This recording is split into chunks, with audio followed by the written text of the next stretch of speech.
again. The Lord my shield.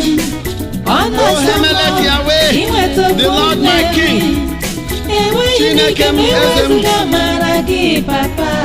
Ike gị ka m na-arịọ. Yahweh ori, the Lord my light. Chineke ihe m.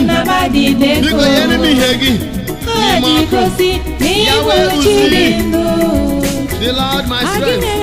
Nyere m ike gị. Oh, Yahweh uzi. I need your dynamo. Your power. Your anointing on you. Nyere m ike amara ọhụrụ.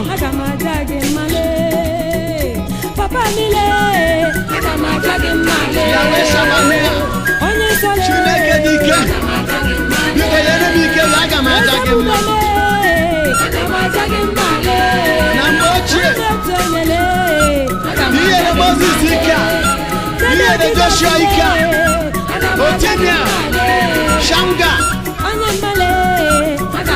inyere ike a, Ehud na Arika, Elijah, na Elisha, na Darika, wee nye ekwensu akụ. Ike dị mgbe ochie. Oh! Ike orimiri ji ekewa ịbọ. Ewe na-etugo ocean divider. Chineke, biko na ihe m ike a. Ike ọhụrụ, ike ọhụrụ, ike ọhụrụ. Jizọs, ọgwa gị bụ ebe a nọ bụ. Ebe a nọ na ebe a na-aga. Nye na anyị ike nke mmụọ nsọ gị ka ha wee mee ihe isi ka anyị mee. Biko, ka mmụọ nsọ nọjọrọ obi ndị kwerenụ. Tie n'ime m ike nke ịhụnanya gị. Tie n'ime anyị ike nke ịhụnanya gị. Ike ji agwọ ọrịa. Ike ji achọ ajọ mmụọ. Ụmụ Chukwu nara nụ ya n'aha Jizọs. Ike ji agbawa ọnụ ụzọ mechiri emechi nara nụ ya n'aha Jizọs. Ike ji emebi isi na aja. Ike ji emebi ọdọ isi nke nwa bibi. N'ime Holy Ghost.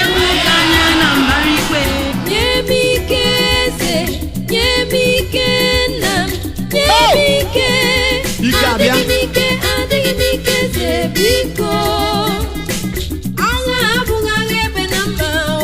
Ike nduru, oke nduru, oke nduru eluigwe. Biko Chineke kpọdatara m ike a. Ike ọhụrụ, oke ikuku ike, ike Pentikọst, ike na-emewa ngwụrụ agawa ije, ike na-eme ihe kwere omume okwemebe omume. Ike ga-adị nsọ.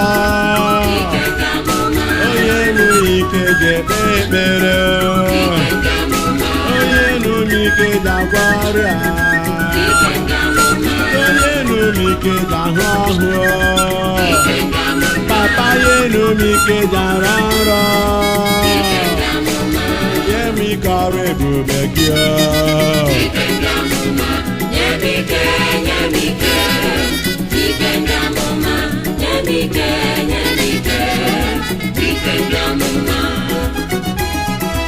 Chineke biko,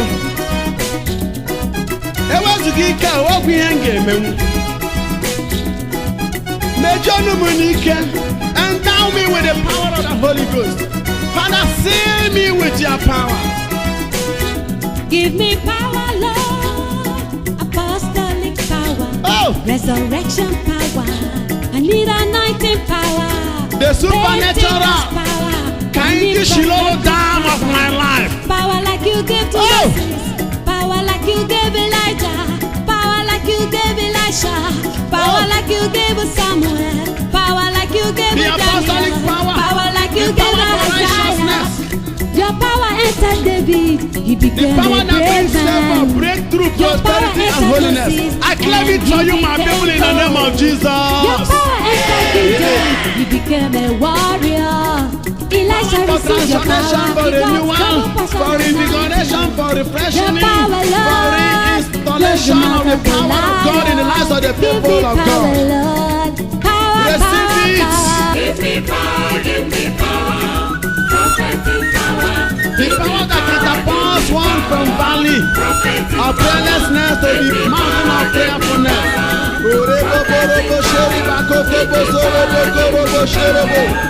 Eribokotobo sheribokotobo serimatori masheriba.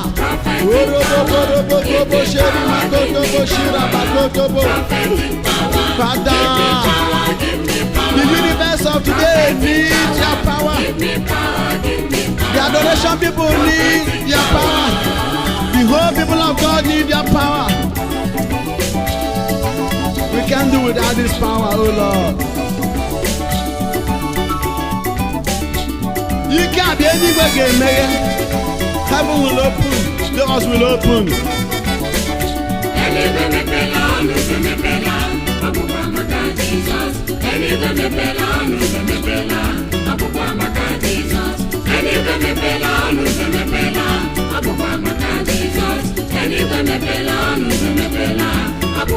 Ọnụ ụzọ ngozi emepe.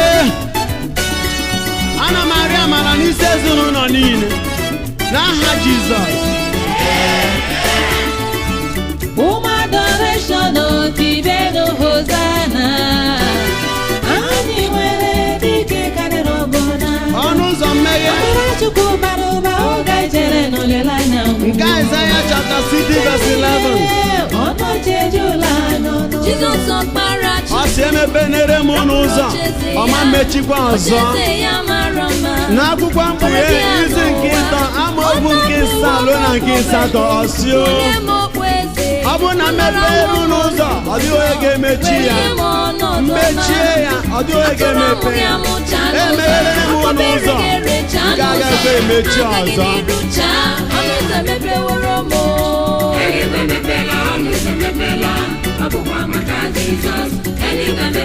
Ụmụ Chukwu, bataba n'otito Chineke nna. Ọnụ ụzọ ochie niile mechiri emechi mepeenụ n'aha Jizọs. Ọnụ ụzọ ịmụ nwa mepeenụ. Ọnụ ụzọ akụ na ụba mepeenụ. Ọnụ ụzọ ọrụ ebube mepere n'ụmụ Chukwu n'aha Jizọs. Oh! Ọnụ ụzọ aṅụrị. Ọnụ ụzọ emewo. Anyị emechi ọnụ ụzọ ọchịchị nchigbu n'aha Jizọs. Ọ bụ maka Jizọs. Ndị nara na-ekwule na ndị kwere ekwesị eme. Anya ga-ekwula nwa ndị kwere ekwesị eme. Ihe ọcha adịwa ọhụrụ ndị kwere ekwesị eme. Enweghị ọrụ enweela ọrụ ndị kwere ekwesị eme. Ụmụ ogbenye abụrụla ọgaranya ndị kwere ekwesị eme. Ndị enweghị nwa enweela nwa ụmụ ogbenye si eme. Ọgbaghara dị n'otu nzuzo ndị kwere ekwesị eme. Ụmụ ajọ mmụọ na-ebe akwa ndị kwere ekwesị nụ eme. Ihe isi ike dị ibe ajọ mmụọ ka anyị si nụ eme. Ka anyị si nụ eme. Ka anyị si nụ eme. O mepeena, ọ gaghị emechikwa ọzọ. Na Malaki isi nkịta maokwu nke 10, ọsọ bụ na iwetara m ihe ịtụ mma mma gị. Were nke a nwale mara ma ọ bụrụ ma agaghị emepere gị ọnụ ụzọ nke akụ na ụba m. Were ngọzi nke agaghị agụta ọnụ wee wujuo na ndụ gị. Na Deuteronomy 28 verse 12. Jizọs okorobịa mara mma. Aga m emepere gị ọnụ ụzọ akụ na ụba m nke igwe. Wee were ngọzi m wee wụọ gị n'arụ. Amara m ga-abara gị ụba. Ị gaghị abụzikwa onye ndidi, ị ga na-ebi ezi ndị ọzọ. Jizọs onye ọma m, agịjara m mee ka nke a bụrụ oke gị n'aha Jizọs. Iwu ọmakwala m ụzọ ma shine wana. N'akwụkwọ Zekaraya isi nke 10 amaokwu nke 1, ọ sị kpere maka mmiri ozuzo ka mmiri a si n'igwe zobe mmiri amara. Na Zekaraya isi nke 13 ọ sị o na ọnụ ụzọ emepe n'ọbụ emepe na mmiri ngọzi wee na-apụta. N'akwụkwọ Izikiel isi nke 17 ọnụ ụzọ wee mepe mmiri ọma wee na-apụta. Na John 19:34 ọnụ ụzọ kacha ọnụ ụzọ akụkụ Kristi wee gbapuo mmiri na ọbara wee sie na-apụta. Just because of Jesus Christ, heavens has opened, my doors are open. Just because of Jesus Christ, heavens has opened, my doors are open. Just because of Jesus Christ, heavens has opened, my doors are open. Just because of Jesus Christ. Just because of Jesus Christ, We decree open doors for you. For in Job 22:28, he said, decree a way shall come to pass. Sister,